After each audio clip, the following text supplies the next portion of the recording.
The site, being far from municipal services, required a septic field. But because the terrain fell steeply from back to front, an obvious problem presented itself. Where could the septic field be placed? As a solution, the architect located the field beside the house and surrounded it with attractive landscaping berms. But unfortunately, the berms and the slightly elevated level of the septic field prevented natural drainage, with the result that the house flooded frequently.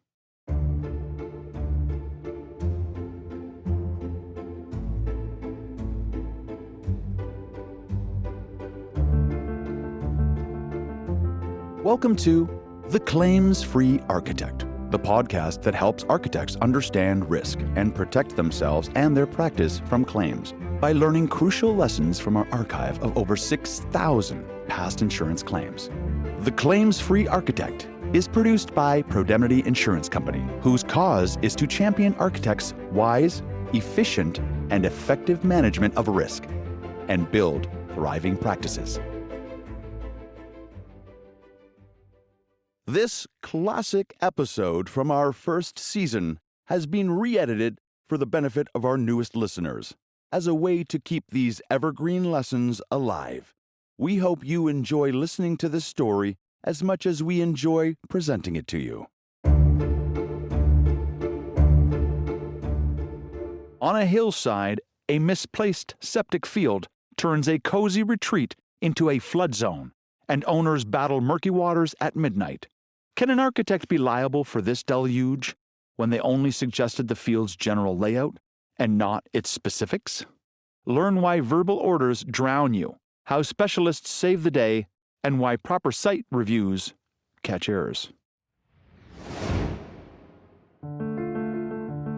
Help your colleagues protect your firm from allegations of errors, omissions, or negligence that may arise from the practice of architecture by sharing the wisdom from our stories.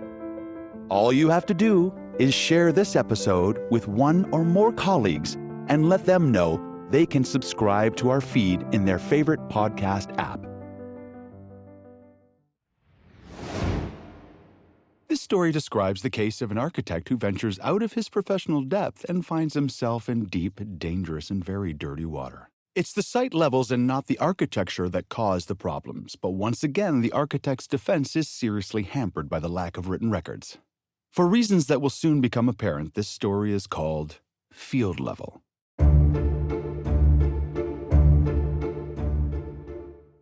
Norman and Marie Hill had purchased a dramatic hillside lot on which to build their dream home. They hired architect Lucas Baring to design this cozy retreat and the Flood Brothers general contractors to construct it. The site, being far from municipal services, required a septic field. But because the terrain fell steeply from back to front, an obvious problem presented itself. Where could the septic field be placed? As a solution, the architect located the field beside the house and surrounded it with attractive landscaping berms. But unfortunately, the berms and the slightly elevated level of the septic field prevented natural drainage, with the result that the house flooded frequently. The owners were suing the architect and the contractor. The architect and the contractor were suing each other. The pleas from the plaintiffs were blunt and concise. We refuse to pay the balance of the money owed to the contractor, as well as the holdback, until the problem is solved. We hired an architect to look after the construction of our residence, and we have suffered serious damages that speak for themselves as to liability. Our architect failed in his duty. At the trial, the owners recounted harrowing experiences of working at midnight in midwinter digging trenches to redirect floodwater. In his defense, the architect stated that he had really only indicated the general arrangement for the septic field. It was up to the contractor to locate it and verify the levels and dimensions, with the understanding that discrepancies would be brought to the architect's attention. He felt he had done as much as he could by giving oral directions to the workers. The contractor claimed that he had recommended placing the house a foot higher, but the architect had rejected the suggestion. This was confirmed in written evidence. He also claimed that the level of the septic field was determined by the local authority, which was also true and confirmed by evidence. As a final rebuke, he claimed that the architect had interfered with the work and would not listen to reason. The judge found that both defendants, the architect and the contractor, were jointly and severally liable. In other words, they were both responsible for the unhappy state of affairs. The owners had every right to expect the architect to insure against major errors, but the contractor also had a duty to protect them against errors that were plain to see. Since the architect's error was an insurable risk under his professional liability insurance policy, the costs and legal fees involved in defending him were covered by Pro-Demnity, as were the damages since the architect had been found jointly and severally liable with the contractor. As in any good story, there are lessons to be learned. An analysis of this case leaves us with 3 important pieces of wisdom. Lesson number 1. When dealing with a difficult site, hire professional consultants to help with problems. This architect should not have intervened, but should instead have insisted that a landscape architect or a surveyor be engaged to locate the septic system. Lesson number 2. Always issue written instructions. Have your clients sign off and keep the instructions as records. Memories of oral instructions are unreliable and of little value in a legal action.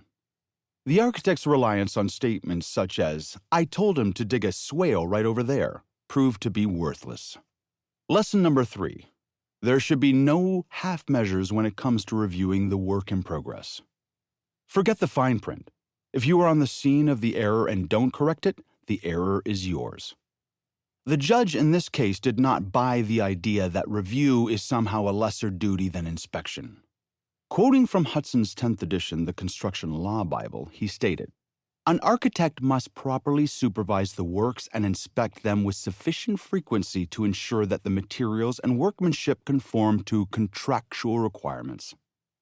As suggested at the beginning, you may very easily find yourself in circumstances similar to these. Remember these 3 lessons and take care. With a little good fortune, you won't find yourself in deep, dangerous, and dirty water.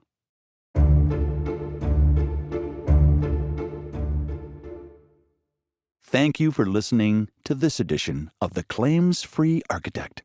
We hope it was instructive and entertaining, and that it might help you be proactive in managing liability risks in your architectural practice.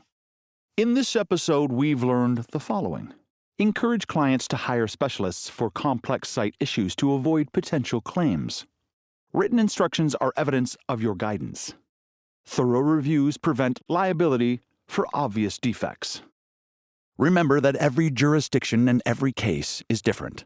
Always refer the laws and regulations governing your local jurisdiction and consult legal, architectural, and insurance professionals about the unique circumstances of your own case. For more architectural risk awareness tips and new podcast announcements, sign up for our newsletter at Pro-Demnity.com.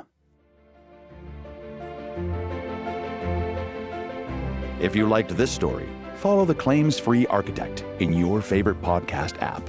The original Pro-Demnity stories were written by David Croft and have been adapted for audio by Gordon Grice. The stories are performed by Liam Gadsby and produced by Revelator Studio, Toronto. The publisher and executive producer of the written stories and audio episodes is Pro-Demnity Insurance Company, Toronto.